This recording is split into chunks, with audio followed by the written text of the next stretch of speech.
They say the best camera is the camera you have with you. Poppycock. The best camera for YouTubers, content creators, and vloggers is the Sony FX3. What's your dream camera? Go ahead and post that in the comments below right now. By the end of this video, it should be the Sony FX3. Guaranteed. When I got serious about YouTube in about April of 2018, I needed a new camera and I considered the Sony a7 III, but it didn't have a flippy screen, was stupid expensive, and the glass was stupid expensive, so I got this instead, the Panasonic Lumix GH5. The GH5 has all of the basic things that I needed in a content creation camera. It's got a mic jack right there. It's got a sweet flippy screen. It has in-body image stabilization. It shoots in 4K. It shoots HD in slow motion up to 180 frames a second. And it's even got some next level stuff that some cameras still don't have, like the ability to record 10-bit 422 internally and dual car slots. But over time, there were things that were lacking and that were bugging me really badly. Probably my biggest complaint about the GH5 was the focus. Everybody knows that it can't focus. They had firmware updates, but it still doesn't focus. Even shooting something simple like this, that background that looks so glorious on the FX3 I'm recording this on, isn't pulsing, is it? On the GH5, it would pulse in and out, and sometimes it would totally lose focus on me and focus on one of those background lights, and that was super annoying. So I wanted a camera that could actually focus. I wanted a camera with a full-frame sensor for better low light performance and the ability to get that blurry background that everybody loves so much, especially me. And finally, I was kind of hoping for 4K and 120 frames a second because I've been shooting 4K almost exclusively for a while, and that thing only does 4K at 60 frames a second, which is great, but it ain't 120. I wanted a camera with better dynamic range. The GH5 was kind of failing me there. There are a lot of amazing cameras on the market right now, but I opted for the FX3, and let me tell you some of the reasons why I opted for it, what I love about it, and some of the things that could be improved in maybe the next version or maybe with some firmware updates. The FX3 is Sony's entry-level cinema line camera, but is it truly a cinema camera? I mean, no, not really. A cinema camera is meant to be used with a crew, and the FX3 is missing some basic features that any true cinema camera would have. Some things I don't really care too much about, like an SD port and a timecode port. Some cinema features I wish this camera did have, like an internal electronic variable ND filter, but it's my understanding that if it had that, it wouldn't have the in-body image stabilization, and I'll take the in-body image stabilization because with this camera, even though it doesn't have an ND filter, I can throw one of these on there and have the same result. Plus I get a little bit of glass on here to protect my lens. So win-win, right? Another feature the Sony FX3 does not have, which every true cinema camera does have, is shutter angle. Even my GH5 has shutter angle. And that's the ability to have the shutter speed automatically adjust depending on your frame rate. So it's the proper shutter speed. The rule of thumb is that the shutter speed should be double the frame rate. So if you're shooting at 24 frames per second, your shutter speed should be 1/48th of a second. But in the case of the FX3, I've got to manually adjust it to the closest shutter speed, which is 1/50th of a second. And if you're shooting at 120 frames a second, your shutter speed should be 240 frames a second. So on the FX3, I make it 250 and I have to do it manually. But on the Panasonic and on every true cinema camera, that's automatic. Here's a plea to Sony, please update the firmware on the FX3 so we get shutter angle. We all want it. If you've spent even 5 seconds researching the FX3, you know that it's identical to the A7S III on the inside. The picture that comes out of both of these cameras will be identical. There are some hardware differences, and preference depends on price. The FX3 is a few $100 more, and the features you want. The FX3 has all of the basic features that I wanted when I got the GH5. 4K, a flip screen, in-body image stabilization, a mic port, decent slow motion. We'll talk more about that in a second. But it also took care of the things that I was lacking in a very, very good way. I'm gonna share with you some things that I love about the camera and some things that I don't like about the camera. Let's start with some of the dislikes. Number one, the body itself is $3,900, pretty steep. Sony glass is also really expensive. The in-body image stabilization is meh. I think the GH5 is better, but this camera is small enough to fly on my gimbal, so if I really care about it, I can use my gimbal. There are configurable presets, and I use them all the time. There are a couple more clicks than using the ones on the GH5. On the GH5, all I have to do is turn this dial, and I have to click like 3 buttons to get to the different presets on the Sony, but I'm getting faster at it, so that's not that big of a deal. One big complaint that I have for the FX3 is that when you are in one of these presets, you can't manually set the white balance. You know, hold up a gray card here and set the white balance. You can't do that unless you're out of the presets, and that's super annoying. And I think Sony can fix that with an update. I haven't heard anybody else talking about that.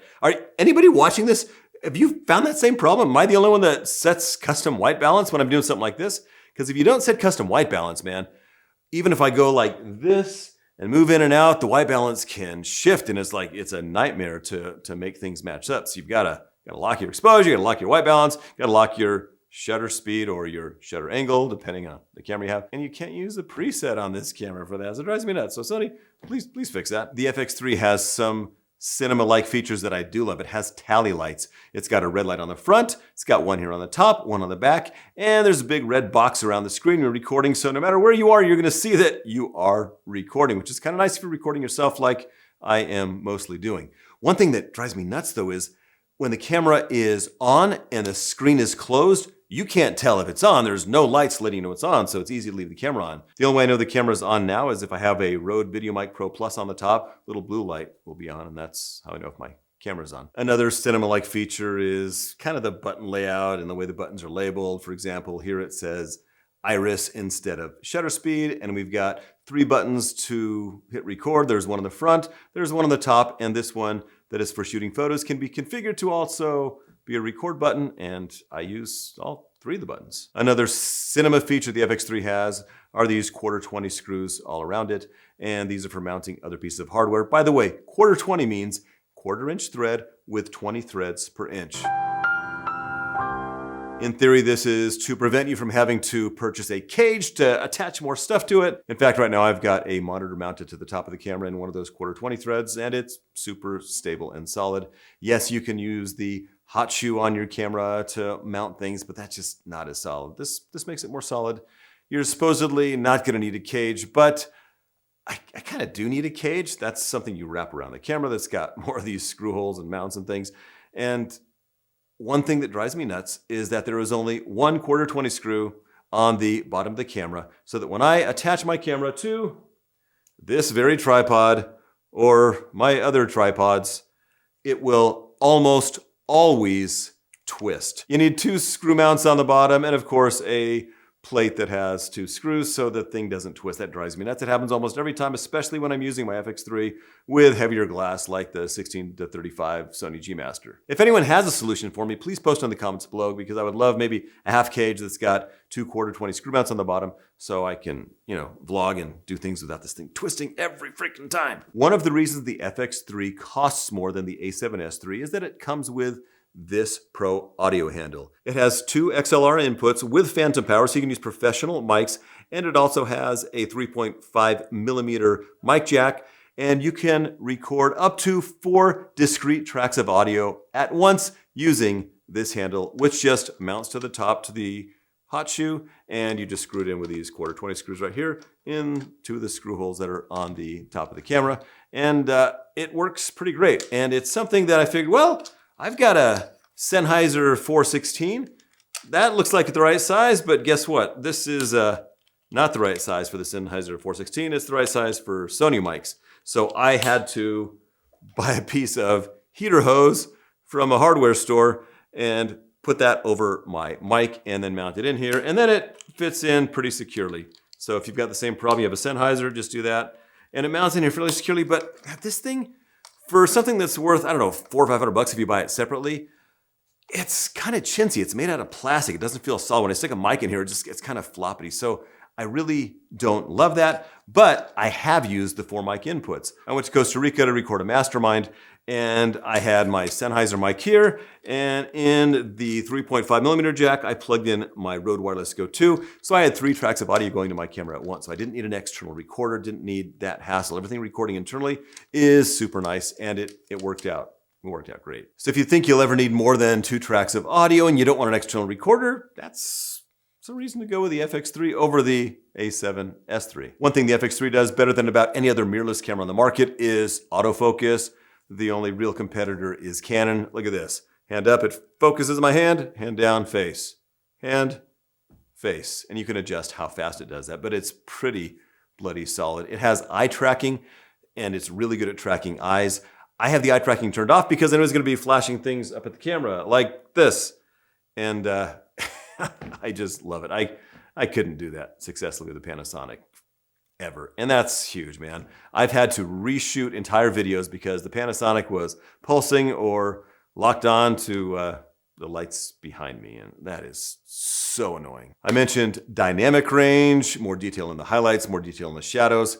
This thing has great dynamic range, man. I was shooting in a really dark room with the lights behind me, and it still was usable. It wasn't great, but it was usable because it was really dark and there was like no light on my face. And I'll link that video below. It's a video we made where we slept in a box in the airport. In fact, I'm going to link it right up there. We slept in a box in the airport, and it didn't go well. But the camera did great, so you should watch that video. It was probably all shot on the FX3. To get the best dynamic range out of this camera, you want to shoot using the S-Log3 color profile. That's a flat profile that looks like this. And then when you color grade it, it's the best dynamic range you're gonna get out of this camera. And it looks like this. Yes, it's a little more work. And no, I don't usually use it because I'm shooting vlogs and I'm not shooting for clients. Generally, it doesn't have to be perfect. But there is another solution that came out in the fairly recent past, which is S-Cinetone, which is supposed to look like color-graded S-Log3. And it doesn't look quite as good. It doesn't have quite the dynamic range, but that's what I usually use. And for vlogs, it's amazing. So I would suggest using S-Cinetone if you want to save yourself some time. Why do you care about dynamic range if you're, say, a vlogger? Because you're often shooting in situations where you don't have a lot of control over the light. You're out in the middle of the day, you got sun blazing, you got hot spots behind you, and you're in the shade, and you want to be able to have it kind of look good. Dude, you're not going to do any better for a camera this price range than the FX3 or the A7S III, which again is the same freaking camera. The menu, I've heard people complain about it. I actually like the menu. It seems pretty intuitive to me. I was able to learn it pretty quickly, even though it's a totally new system to me and I've never owned a Sony in the past. I find still the menu on the Panasonic to be pretty cumbersome and confusing, even after owning the camera for almost 4 years. And once you set your presets, it's pretty much click, click, click, go. I'm shooting in 24p. Click, click, I'm shooting in 120 frames a second.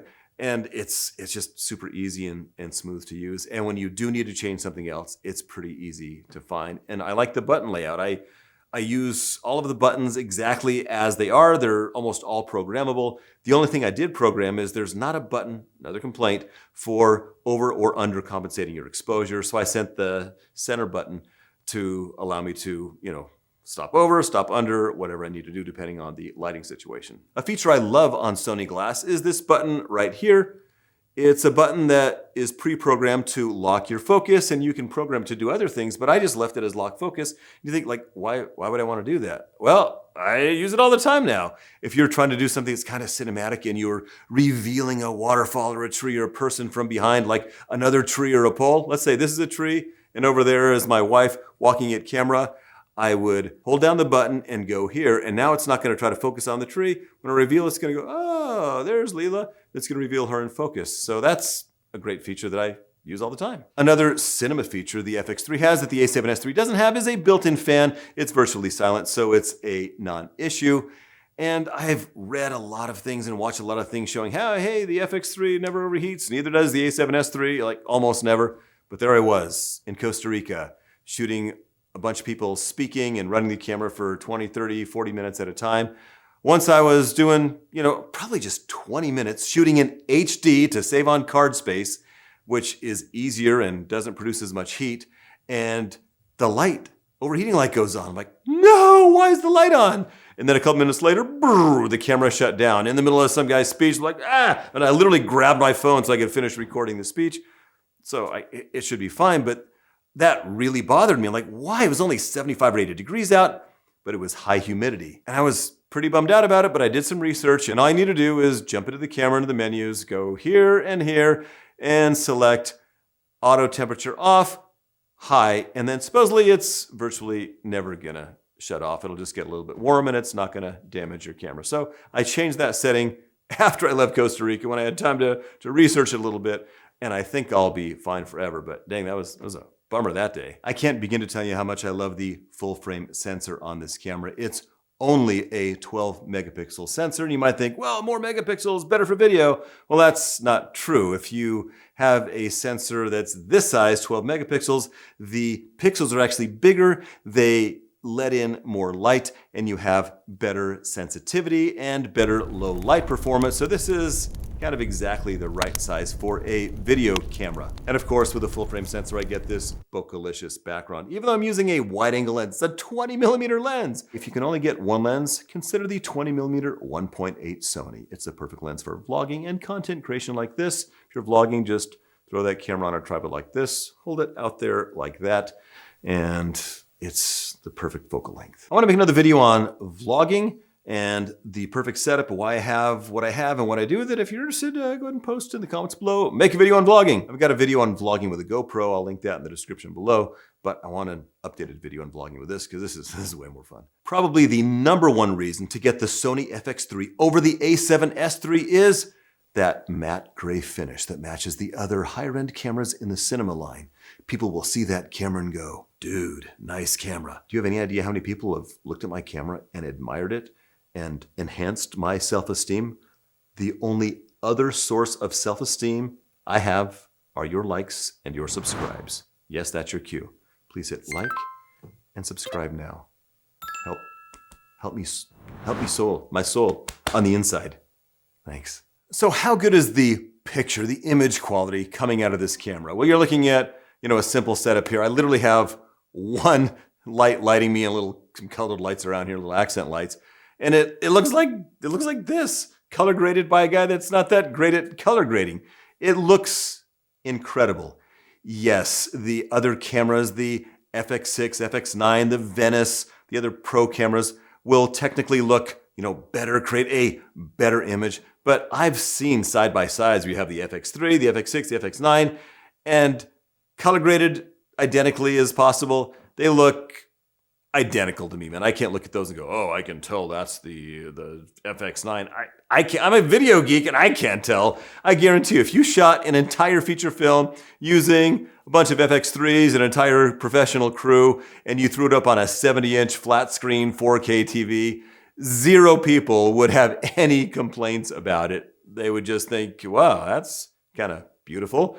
Nobody would know. This is insane. You will never in the next 5 or 10 years need better image quality than what this camera can put out if you shoot it and light it correctly. It's for sure a video-centric camera, but it does shoot decent photos. 12 megapixel, they look great if you're using it for thumbnails or Instagram or family stuff, and even backup photography stuff. It's gonna be great. I mean, people don't know. My wife, when she started out in photography, she had a 3 megapixel Canon camera shooting, entire weddings, and it was great. This thing, it looks amazing. It's fine. If you are more into photography than video, but you're pretty heavy in video, you'd probably want to get the A7S III because it does have that electric viewfinder, which is kind of great for making sure that you are in focus and seeing things in low light. If you are more into video and you care more about audio, you want multiple inputs, you like the 1/4-20 screws to be able to mount things around the outside, and you want a fan to make sure you never overheat because you're shooting at 4K 120 in the desert for hours at a time, then, maybe get the FX3. For me, because I'm 98% video, the FX3 is the perfect camera. And it might just be the perfect camera for you. To see a vlog I created with this camera recently when I went to Costa Rica, hit that video right there. Hit subscribe for my self-esteem. I can't wait to see what you create, and tell me below what camera you're fantasizing about. Did I convince you?